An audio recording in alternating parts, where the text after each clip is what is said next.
Hello everybody, FG here. Welcome to another video. We got several things to cover in this one. The first thing, we're going to take a look at a mail call from the Asset Stacker. I was in one of his recent video comments. He had asked if anyone was interested in receiving his chips. So I replied and said yes. And I think that's what this is. I guess we'll find out. I'm guessing this will be the original design because I think he sent this out before he got his new chips. We'll get to add him to the growing list with Serpent Silver, Tule Tule, My Silver Journey, and Stack That Gold.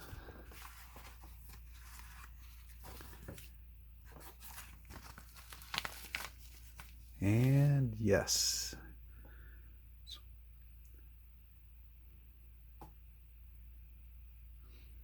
All right. Let's see. Oh, it actually came with a certificate of authenticity.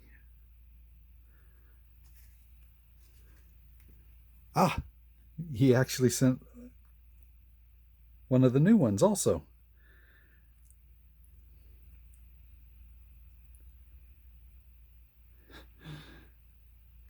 That is really cool that he got those in before he sent that out. Thank you very much. Let's see. FG Stacker, thanks for wanting one of my new channel poker chips. I noticed that you do not have one of my original poker chips, so I included one with this letter along with its COA. Thanks again for the support. I hope you enjoy the chips. Remember, we stack our wealth one asset at a time, so keep stacking, my friend. That is the plan.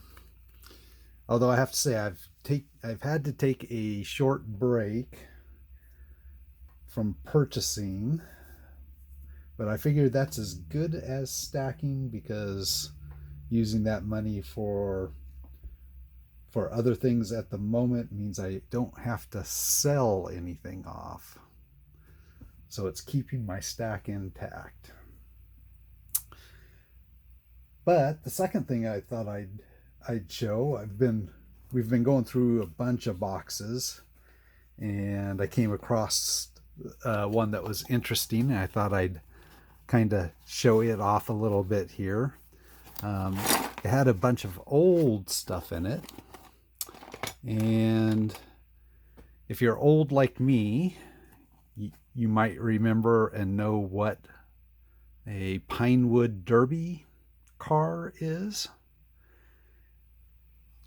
Block of wood that you shape into a car, attach wheels to it, and send it down a gravity track, race it against other Pinewood Derby cars. Well, one of the rules there is that it can't exceed a certain weight.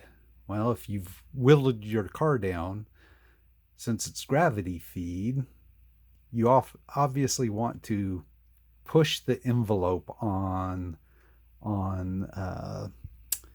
the weight limit. So as a kid, I think I was probably 10, 11, let's see, 5th grade, 4th grade, 5th grade. Yeah, that seems right. 11, 12. I collected various bits of lead. These came from a shop that created rubber stamps. So they would create these lead pieces that would then dip into the rubber that would create the stamp for stamp pads. I had a bunch of these to melt down. I also collected some fishing weights, some used bullets, pretty much anything lead I could get my hands on. Then you drill out the bottom of your car and pour the lead into it. So, I talked about these being some of my first pours of silver, but actually some of my first pours were lead. These are the lead pieces that I poured into those wood cavities that I drilled into the bottom of cars, and then reclaimed later after the cars had run their races. I would reclaim the lead. And of course, the bigger the car, the less lead you would use. So you'd pour lead into them, and then you might have to drill it back out to fine tune it to where it would weigh correctly.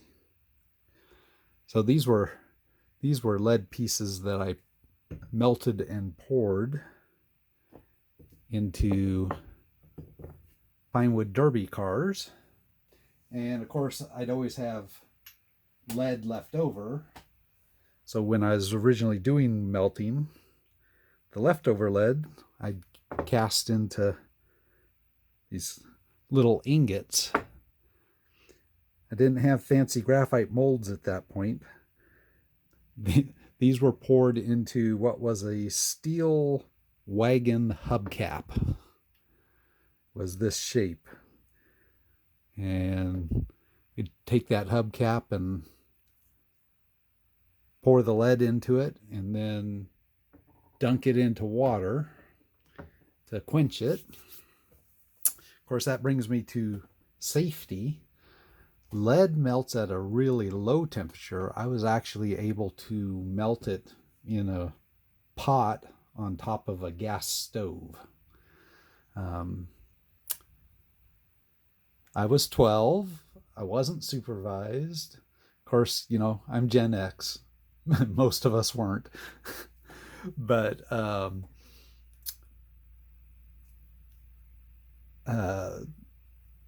didn't have a lot of concept of personal safety at that point. So I'd be pouring the lead, I'd be quenching it, it'd melt some more lead, I'd pour it. And unfortunately, there was one time where I quenched it and didn't get the mold dried off before I went to pour more lead. And if you know what happens with water when boiling metal hits it, turns to steam, everything pops and flies in the air. And I'm really lucky. I got away. I had some serious blisters on this arm, but you can not really tell where I got burned here at that point, but you can still see the scarf that it left there across my finger. So that's a 40-year-old scar. So if you're melting, personal safety. I use gloves. I have safety glasses. Take it seriously, and be safe. So again, the Asset Stacker, thank you so much for both chips. I really appreciate that. I'll make room up there for you, and you'll go on display with the rest. And that's it for today. Thank you.